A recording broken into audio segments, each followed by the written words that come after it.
First there's zombies, then bioweapons, now werewolves. What could be next?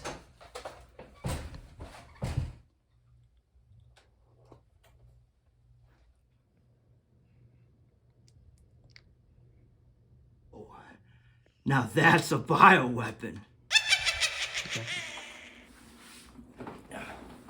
Hi, I'm Casey with Sloth TV, and today we're reviewing Resident Evil 8 VR on the PS5. Resident Evil 8 originally came out May of 2021 for last gen as well as current gen consoles. Resident Evil 8 VR came out with the launch of the PSVR 2 last February of 2023.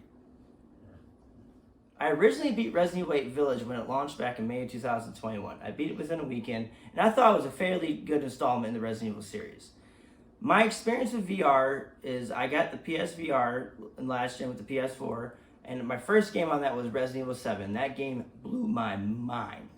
Just the graphics, the horror, the tension, it actually felt like you were in the game. So obviously my choice when I get the PSVR 2 was to get Resident Evil 8 Village as my first game for it, and I had to do it. Now my first impression with Resident Evil 8 VR blew my mind. I mean, the graphics are out of this world. You actually feel like you're in the game. The gunplay, it's immaculate. The way your hands work, the way they operate in the game, the way the PSVR 2 senses your hands, it actually feels like you're reaching for your guns, you're reloading. You feel the tension. I actually felt cold during some of the really winter scenes while I'm trying to dodge werewolves and stuff. Resident Evil 8 takes place after the events of Resident Evil 7. You continue your story as Ethan. After rescuing Mia, now you guys have settled down, had a child. Her name is Rose. Now you're the typical family man. Until one night, knock at the door, no, gunshots, a helicopter. Chris Redfield's there. Kills your wife Mia, takes your child, knocks you out, and next thing you know, you wake up in the middle of a blizzard in a village. Upon waking up in this mysterious village, Ethan realizes that his daughter had been kidnapped by this mysterious figure named Mother Miranda. Now Ethan must fight his way through this village and through her underlings to try to save his daughter. Now, the most notable leaders of the underlings are Lady Dimitrescu. She's a 9-foot tall vampire a lot of people have kind of fantasies about nowadays. Now, she's probably the most notable of the bosses. The less notable is Dr. Heisenberg. He literally gives me the Van Helsing vibe from that 2004 Van Helsing movie. If you guys ever seen that with Hugh Jackman. Well, actually, a lot of this game takes a lot of the story cues and graphic visualizations from that movie down to the bats flying through the gothic medieval village castle type architect. So actually, yeah, this game I feel like takes a lot of cues from that 2004 movie. The graphics of this game are downright breathtaking. There are multiple times in my playthrough where I just had to stop and take in my surroundings. From the gothic architecture of the castle to the medieval village down to Dr. Heisenberg's mechanical factory.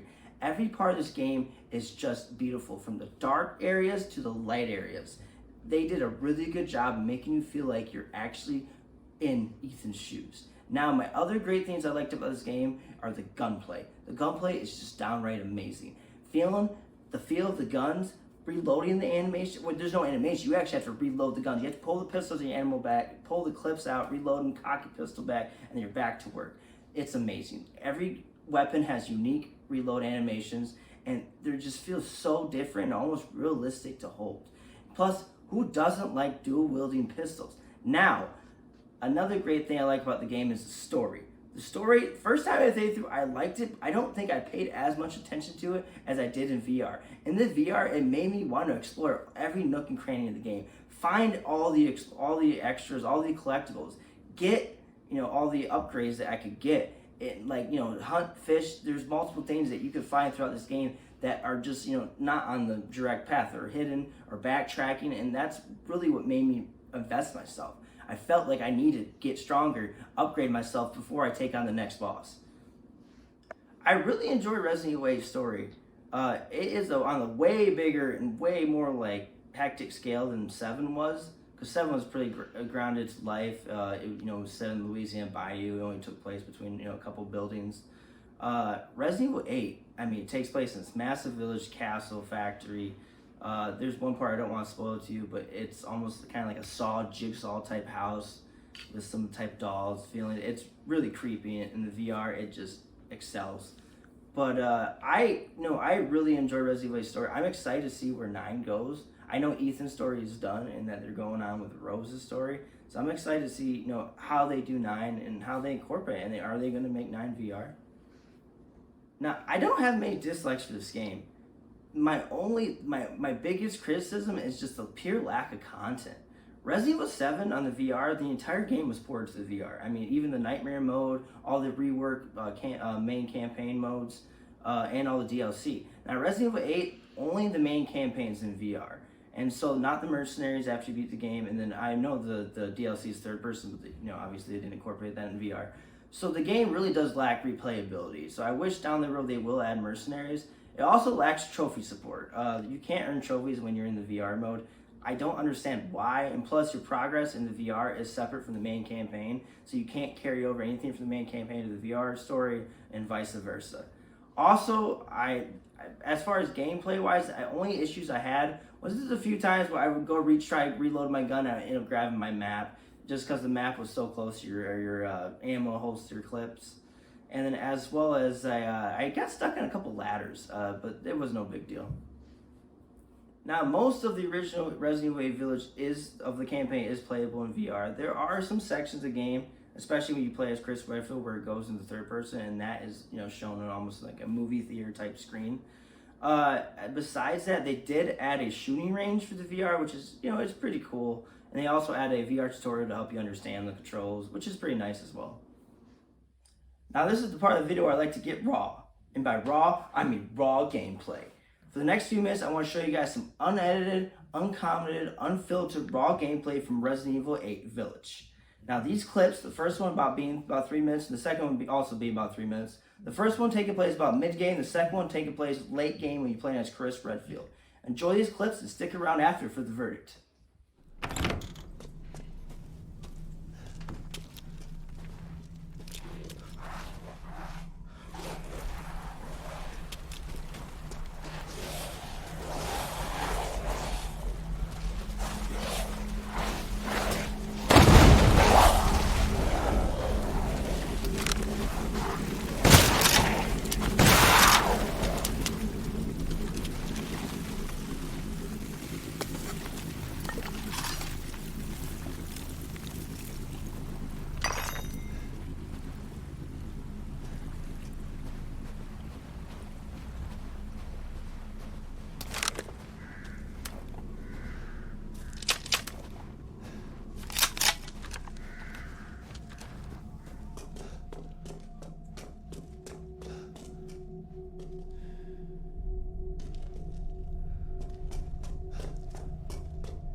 target location. Damn, this is big. All right, Lobo. Marking the target. Roger that, boss.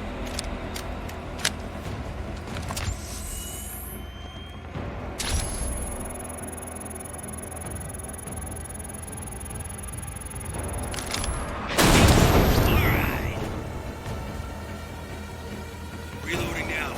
Just a minute. It's a swarm headed that way.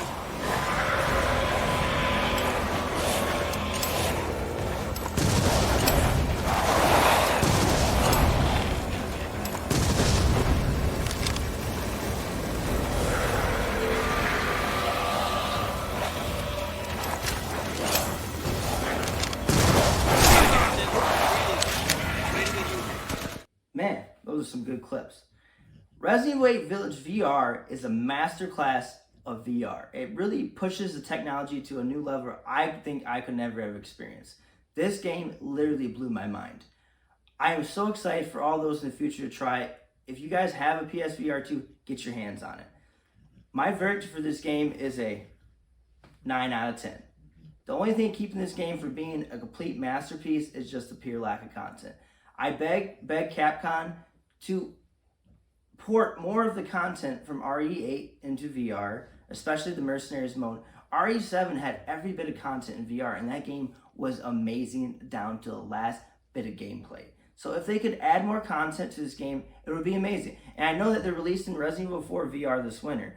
I know that it's also a campaign port.